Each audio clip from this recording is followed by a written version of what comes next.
Hello racers. Producer Steve is an idiot. When he recorded this for Nadia Business and Lorna, he recorded it wrong. So the double trouble twosome are not side by side like they have been in previous episodes. He's done his best, which Nadia says isn't saying much, and he, and they. Hope you enjoy the episode. We're not firing him.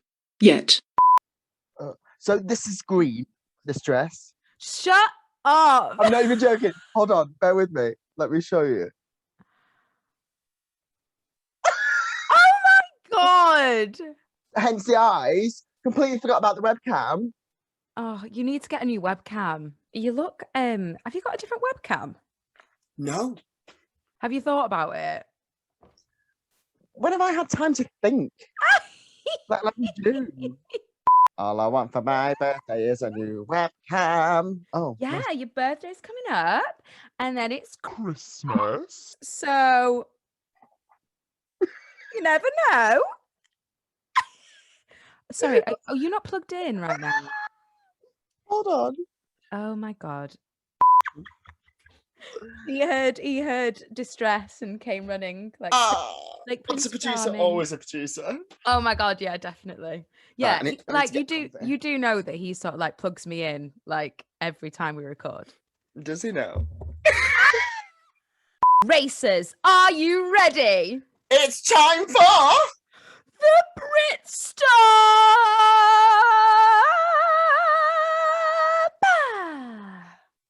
Oh no.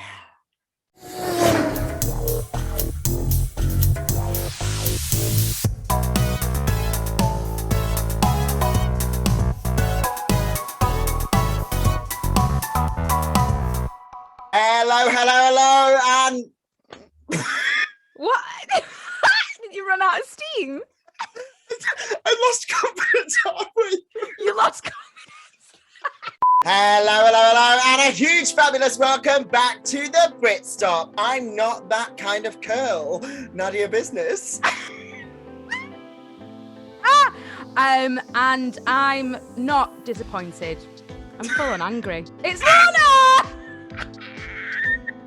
And welcome to episode 5 of season 3 of the Brit Stop, where this week we are reviewing episode 5 of season 3 of RuPaul's Drag Race. Hi, Lorna.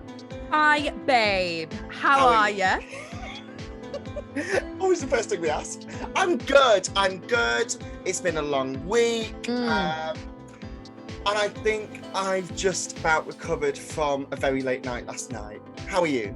I am also good. Also felt it was a long week. And I am only just recovered from the baffling episode 5 of RuPaul's Drag Race UK season 3. Yes, this one would have had Einstein scratching his head just a little bit, but we are going to get into that soon. Now, yeah. So obviously last week, episode 4 was the Girl Groups Challenge, an iconic episode, and we had a double Shantae with Scarlet Harlot and Charity Case in the bottom. Do you think that was deserved? yes. It's difficult because I've been hearing a lot of things on like social media, like reading a lot of things, and a lot of like Drag Race fans are quite angry by double saves.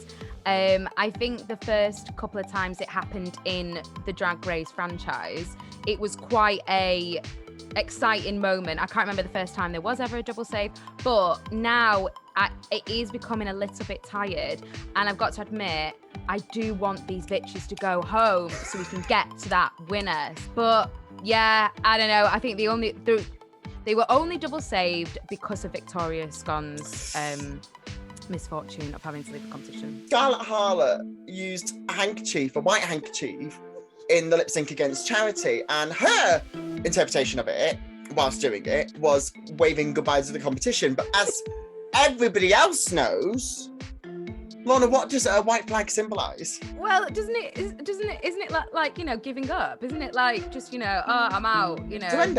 Surrender. Yeah. Scarlett. She didn't know though, Punch. She didn't have a clue. No, because she's 12.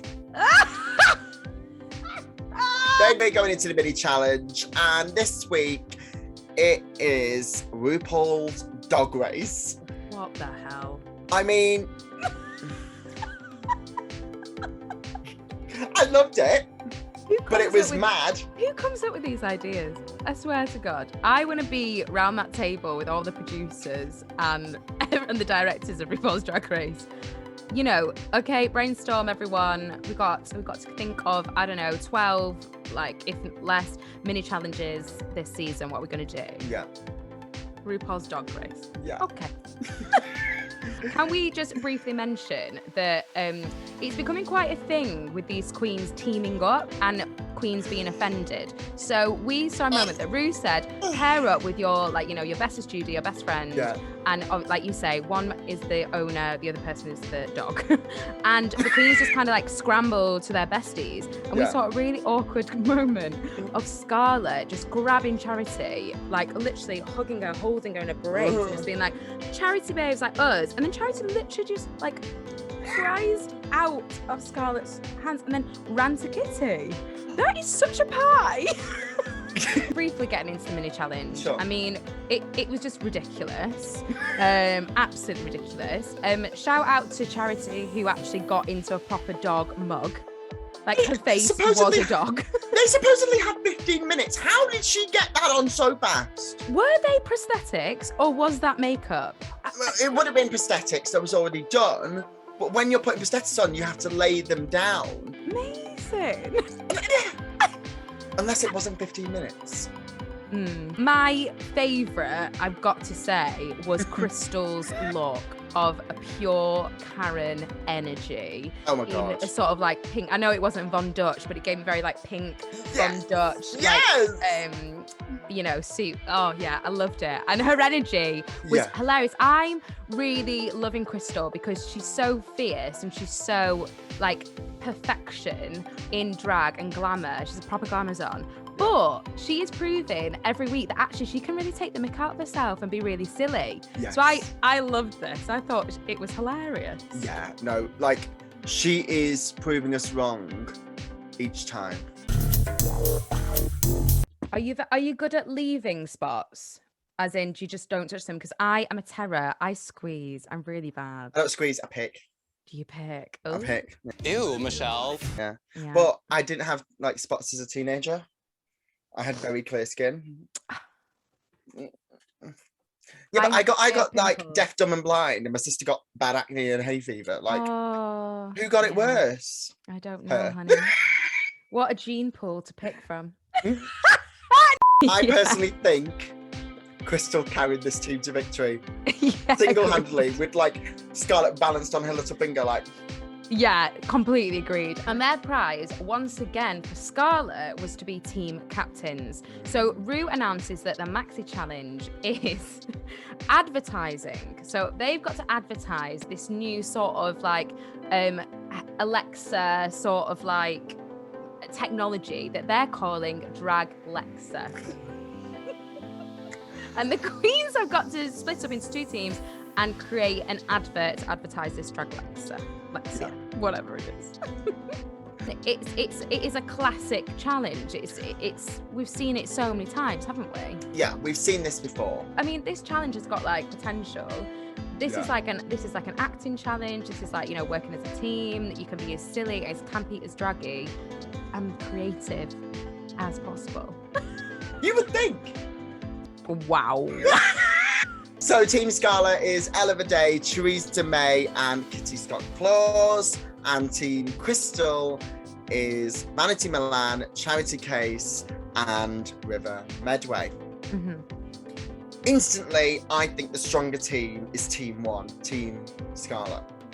Yes, yeah. And that Theresa's in Scarlett's team, yeah? And Theresa, from the very off, says, guys, I've got like a degree or whatever in advertising. She has studied advertising at her university. So I was the same, Nadia. I was thinking, oh, okay, this is going to be really slick, really like organized. And then on the other side, we've got Crystal's team, and it just seems like Charity just has to take the reins.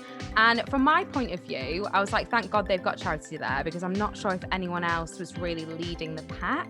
No. But what did you think? Because there was a bit of like, is Charity being a bit too overbearing? What did you think? Or would you have wanted someone like that to sort of take the reins? Well, I'm someone who, you know, famously can't make a decision to save my life. But, No comment. But I would still want to have a say. But I know that if I want to have a say, I've got to step up and actually say that say, if that makes sense. No. So, like, Crystal can't be pissed if she's not putting ideas forward. But she was, and they were kind of being dismissed. But then Crystal was putting down... It was a mess. It was really, because you just don't want someone to just like put a down on your ideas and then not give any ideas. That's like the worst person in a team. Yeah. But it did seem that Crystal was trying to give some ideas. It was the same in the other group, to be fair. Scarlett had the experience of trying to put her ideas forward. She was really obsessed about this Joan Crawford idea that comes up later again. But she seemed to feel like she was getting batted down a little bit from the rest of the team. So at this moment in time, I've started to think, actually, I don't know who's going to be stronger at this now, because their whole prep seemed not great, didn't it? No. It seems a bit worrying. Ru comes into the workroom and is kind of talking things through with each queen. And we find out that, you know, it's one of the most important parts of Drag Race. Choisa May has a massive penis. Oh my God. But like, bless her, Teresa really took it on the chin, and she's got such a good sense of humour that she just deadpan looked straight at Ru and just went, yes, I've got a large penis. Yeah, my Spanish sausage. Yeah, that's why I'm called Teresa May. So I thought, well done, huh? Yeah, Well done. incredible. I think the moment when Ru's like, well, you know, try and hide it because it's very distracting. Okay, I will stick it up my bum bum. Yeah! Yes! Do you like this lip colour? It's very nice. I mean, I don't know what the colour is. Is it? Also, this hair's giving me like Mini Driver. Yeah, it's like beautiful. Will and Grace. Like, has it got all like right, Karen? So let's get into this main challenge, okay? Yeah. So Scarlett's team walk in first to the studio, and there is sat the absolutely intimidating but gorgeous Michelle Visage, who is going to help the queens direct, well, not direct, but make sure they get the scenes together, film it, and just help them along, because they've only got like, I don't know, was it like 45 minutes to an hour? Like, 45 minutes. There you go. So they've got to do this really quickly. Yeah. And the queens just kind of like stand there, they're ready to go. And it seems like Ella Day is a little bit more on it than the rest of them. She's the one that goes, okay, we've got to do this scene, this scene, this scene next. Anyway, they start doing the scene, and the first thing that happens, which you know, fuck, this is going to be really cringe. One of the first scenes is Kitty's got claws, constipated on the toilet, trying to have a shit. Okay, toilet humour. It's there. Mm. We all go. We all go. We all know what it's like to poop. Mm-hmm. There is a time and a place. And if you're trying to represent a brand like Drag Race, maybe no. Yeah. So their concept for the Draglexia. Who's was Draglexia? I don't know. Draglexia. Their concept was that a drag queen would sort of like, I don't know, appear out of the machine to sort of like give you help on certain things in life that you might need. So this one in particular was giving you support when having a poo. I mean, personally, I don't need somebody to come and be like, you can do it, Sophie. Do you need a drag queen to come and help you poo? I need a drag queen to come and help me do many things. Pooping is not one of them. Yeah. I liked the idea. The scenarios for me, not so much. And we're going to get into it. They have like different personalities for the Draglexia. Like, you know, with like your sat nav, for example, you can change the voice. Mm-hmm. So it could be Sean Connery telling you that Regent Road in Manchester is yet again very busy. Like, slow down. Wow, was that you, Sean Connery? So I think they could have. been smarter with the scenarios. And I think you've got to think, how is the viewer going to see this? Yeah, the execution for me was off, and it actually turned out quite confusing. And the main confusion for me was, why on earth would you even want a shady drag Lexa to just like throw shade at you? So the scene between Choisa and Ella Day was so confusing. I thought, had they had Ella as the drag Lexa the whole way through, I think that would have been great. I will say, I thought Kitty was okay. She, like they said in judges' critique, she delivered a line. She knows how to be funny. Yeah, she does. Oh. Just not today. It's just a shame, because this seems to be a pattern for Kitty in every challenge, that she is good. She ticks the brief in every challenge, but she's just not getting that win. And well, she said at the beginning of this episode, give me a comedy challenge, give me an acting challenge. Well, we did, huh? We did. This is the thing. Well, let's get into the second team, which was Crystal's team. And it became, even clearer that Charity was the leader of this pack, and Crystal sort of just was like, okay, let her do it. Like, we've all been in that situation where we've, another gal is, or like whoever has just been like taking the lead and wants to do it. So you sort of go, okay, I'll take a step back. I almost think that was probably like the best thing for Crystal to do, to be perfectly honest. It just would have caused more arguments. That's what I think. Like, Charity's energy was so intense to get it done. And to her credit, Charity did. And like, they filmed the scenes. They had a concept that was more of like a classic advert, where it was sort of like the first few scenes were like, have you ever like struggled with your B? Have you ever like, all these things that like, you've got a problem, and then the next scenes were like, we're gonna fix it with this product, which is definitely a commercial. So I was thinking, maybe theirs will be better because it's more of a classic commercial. As messy as the other one was, that was fucking funnier. Yeah, did you think? Yeah, this was not funny. The voice that River was doing was weird. They chose to do a really like gruff voice, didn't they? Why? Don't know. The jokes were poor. I wanted to see more of River. Yes, I will say that. Like, yeah. Let's say it, Michelle is sat there, and normally you've seen one of these commercials, at least one team, she's laughing her head off. She's laughing at a few things. There was no chuckles, no laughs, was there? No. Okay, should we go straight to the runway then? Because opinions on fucking this. Jesus. Whew. This made me want to stop doing the Brit Stop. Yeah, like I was just. So this week, runway theme was Spenny. How did she word it? It was expensive drag, but Rue did it in such a fun way. Expenny Henny. That's right! Expenny Henny. But I like Spenny. Spenny. Spenny. It's such an exciting runway theme for me, because I was just like, oh my God, bring out your best, most expensive, not just expensive that you bought it, but expensive looking drag. Bring your A game, bitches.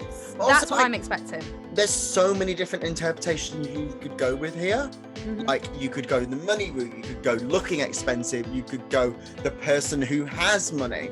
Yeah, CEO realness. Yeah, definitely. Like, so many avenues, and this is such an open one that it's really open to interpretation, and open to interpretation it was, Lorna. Oh my God. So first down the runway is Scarlett's team, starting with Ella Day in this actually beautiful black gown with diamonds like crystals draped down her back, which I thought was gorgeous. She shaped it really well. It was lovely to see a gown on the runway. It did look expensive. I liked this. Wasn't so keen on the hair. I did sort of agree with Michelle and the judges on this. I didn't like the choice of the hair. However, I think she looked beautiful. I agree about the hair. It looked like it had been plunked on. I wanted an Ivana Trump, Patsy, Fab kind of blonde bouffant with a little kind of 80s fit. I would have loved that. Next up is the team captain herself, Scarlet Harlot.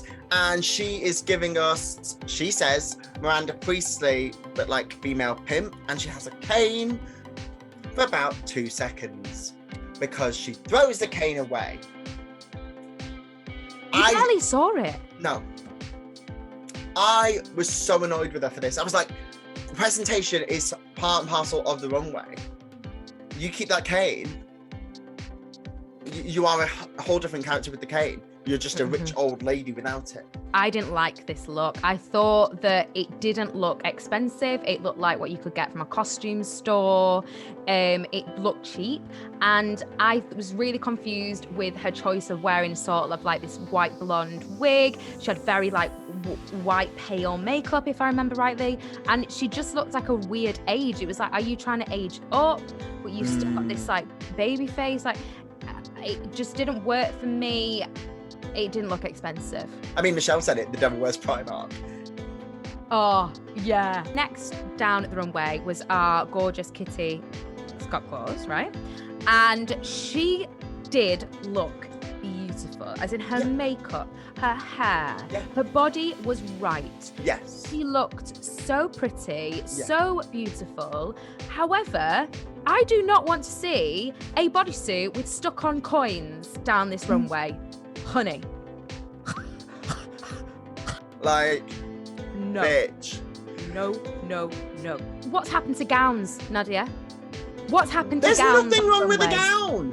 Where's the pageantry?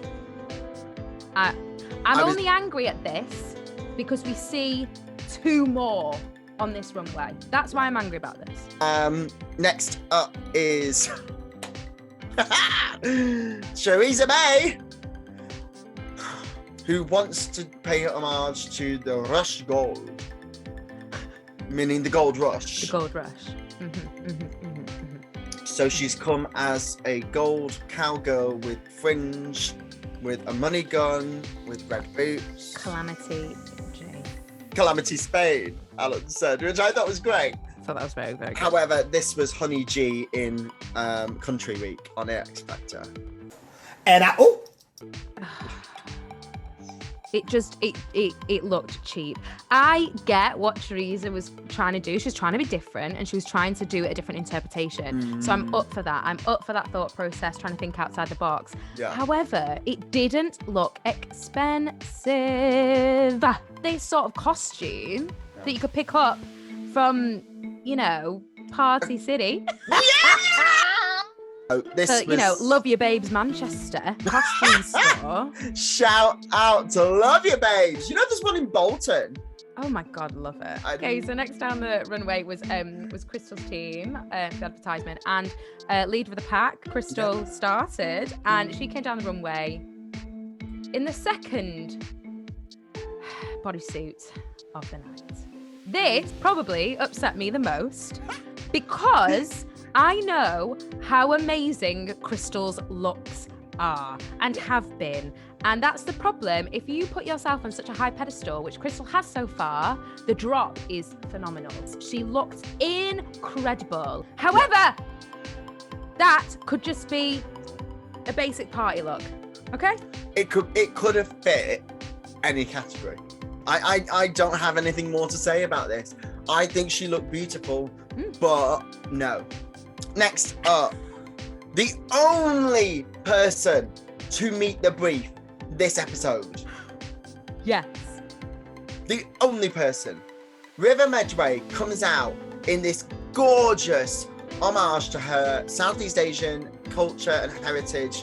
It's a red and gold number, a traditional look with a headdress. She looks beautiful, and those colors in Southeast Asian culture, they mean money, they mean wealth, they mean power. Thank God for River fucking Medway. Okay? Divine. Yeah. Absolutely divine. And she walked down that runway just demure, just beautiful, letting her outfit tell the story, because my word, It was so intricate, it was so detailed, it was so beautiful. So the way she just presented it was so gorgeous as well. I totally agree with you, Nadia. I don't have anything more to say about it. She was the only one that looked spenny henny. Spenny henny. Had it been individual, and had we not had the result we had this episode, which we'll talk about, she would have been the winner. That badge would have been hers, purely for the look alone and for not being awful in the challenge. 1,000,000 gazillion%. Okay, next on the runway, Nadia, is Charity Kate. So terrifying. Okay, so she got. I thought you were gonna leave. I'm tempted. I thought you were gonna leave. So Charity Kate is coming down as a sort of like fairy king queen, with like, okay, get rid of like the face. This very intricate, beautifully bejeweled, kind of like corset piece, short, so her legs are on, and it matches her shoes. Her shoes are beautifully encrusted with these crystals. It looks beautiful. She's got these wings that are just like gorgeous as well. The face is absolutely terrifying. She's gone for like a prosthetic pointed nose, and she's gone for like this evil fairy. Okay, once again, Charity, take her out of this category and put her into fairy tale runway. Yeah. Into magical mystery, whatever. Yeah. Perfect. Spenny Henny, how does this read as expensive? I don't.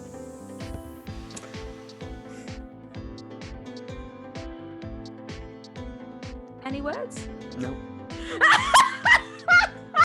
Listen, I'm all for alternative drag. I'm not saying that drag should be one thing. But had she put on a couple of pairs of tights so we couldn't see her hairy legs, had she done a beat gorgeous face, and had she made it about the category, the yeah, assignment, then I completely agree. it. I completely agree with you, Nadia, but you've hit the nail on the head when you've just said, I don't think that drag, I don't want drag to be one thing. This is the thing with Charity, is that she's making drag one thing. She is just doing alternate drag. Yes. So that's the difference in it. We're not saying that alternate drag, like, oh, it's this, it's that. It is probably the most creative, the most impressive form of drag. Yeah. It is incredible. The work that's put into it, the creativity cannot be, She's been commended for it. This is the thing. But it is, let's do alternate, but let's show that I am the next drag superstar and I can do all of it. Last down the runway is the gorgeous Vanity Milan, because her makeup has come on leaps and bounds this season. Yeah, beautiful. It's another fucking bodysuit.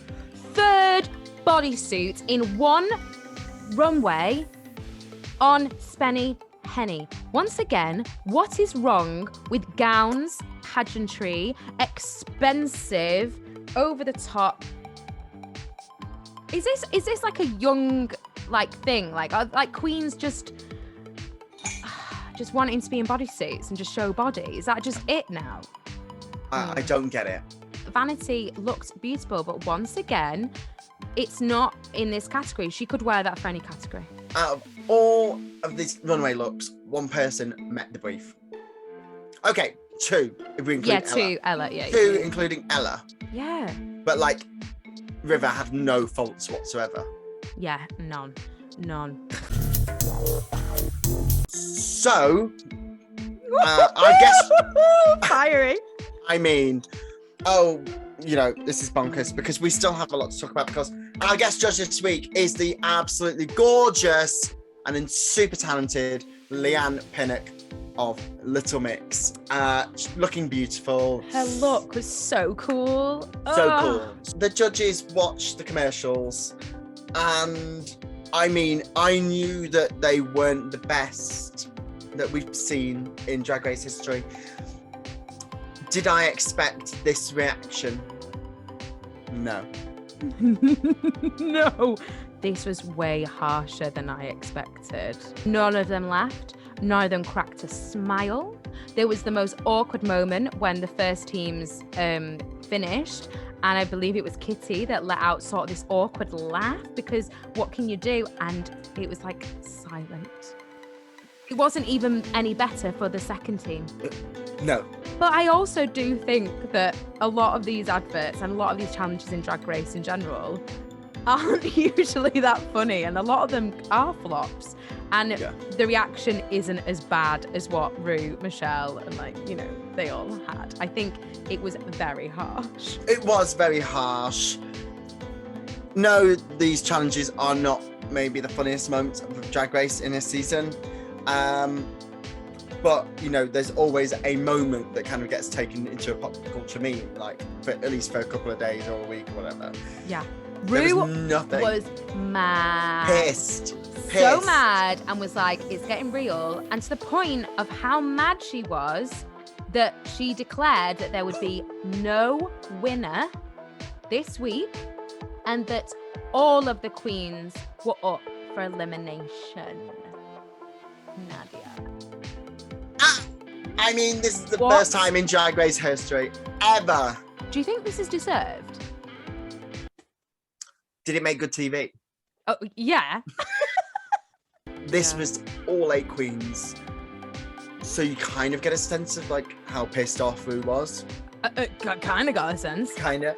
And then Ru decided at this very moment to ask the queens who they thought should go home this week. This is a position that you expect every season. You're going to get to that point at some time, but there is this tension in the room and an atmosphere already that this was going to get ugly. Let's get into it very quickly. Yep. 3 people said Charity. 1 person said Vanity Milan. Yeah. Scarlett got 4 votes from the queens. Yeah. But the question, of course, and I think the shock of nobody being in the top or winning and everybody being up for elimination made for a very interesting yet uncomfortable Untucked. Oh my God. You and I, Lorna, we don't normally talk about Untucked, but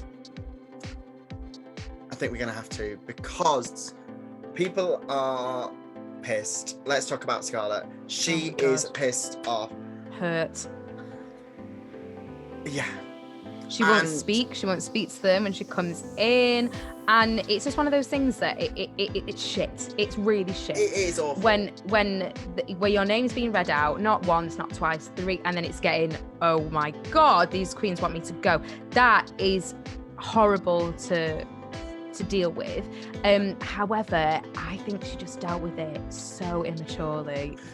She showed her age. Scarlett walked off and she wasn't listening. She wasn't having constructive conversations with the girls. And I thought that was really difficult when someone is really defensive and they're just not listening and just cutting people off. And she just walked out. Let's talk about the lip sync. So I was fully expecting with Leigh-Anne there'd be a little bit song or it'd be more upbeat. I was ready for it. And then the music starts. Yes. And we are getting Dame Shirley Bassey's rendition of Big Spender. Amazing. I love this song. The drama of it all. I love it. And you know what? I think that was the best performance we've had from Scarlett. I think Scarlett had the fire up her arse. She was pissed, and you could see it in her performance, but it worked. The passion, the way she performed it, I just wanted to watch her. And unfortunately, because of Charity's look and the way she lip syncs is just like a creepy character, and it got boring for me. It was so weird. It was disturbing. Scarlett absolutely slayed that hook. She did. Yeah, no, this lip sync, kind of from the off, it was a clear win. Scarlett was asked to Shantae.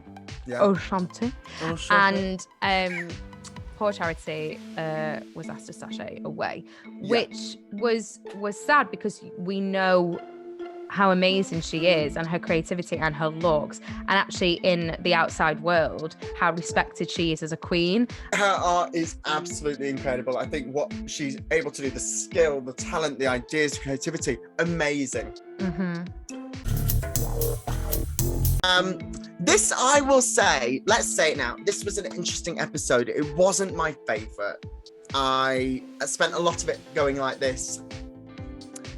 Yeah, I was cringing. It was definitely an episode for TV. That's all I'm saying. Well, it wasn't for radio.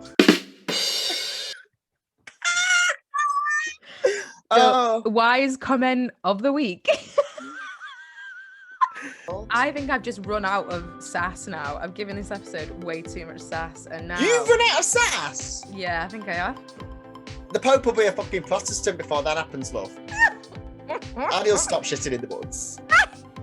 But yeah, that is episode 5 of RuPaul's Drag Race season 3, and of course episode 5 of the Brit Stop season 3. I cannot wait for episode 6. It's about time. Get it to me here already. Lorna, the Brit Stop, this is a good episode.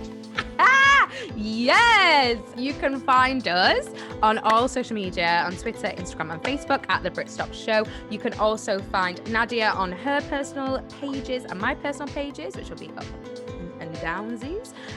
Please come back to us next week, watch episode 6, and then join us the following week for a breakdown of the Snatch Game. I'm very excited. Yes. I can't wait. That'll be Wednesday the of something. Yeah. What will it be? It'll be Wednesday the 3rd of November. No, will it be? Oh my God, it will, won't it? Yeah. Funny. Yeah. Well, it'll be November. 3rd of November, baby. It's a good month. Yeah, it is. Your month, baby. What's your star sign, darling? Sagittarius. It's the season of the Sagittarius, bitch. Yeah, we got to deal with the fucking Scorpios first. Yeah, that is very true. Like my Joe, the bloody Scorpio. Oh, yes! Mm-hmm. Well, it was nice knowing him. Yes. See you next week. See. I was like, what is there to say? Nothing. We're out of words. I think that's been it for this entire episode, to be honest. We have been rendered speechless. We are speechless, baby. That's funny. Tell another one. But for me, it is goodbye. From me, it's Tatty bye. Goodbye now. Goodbye.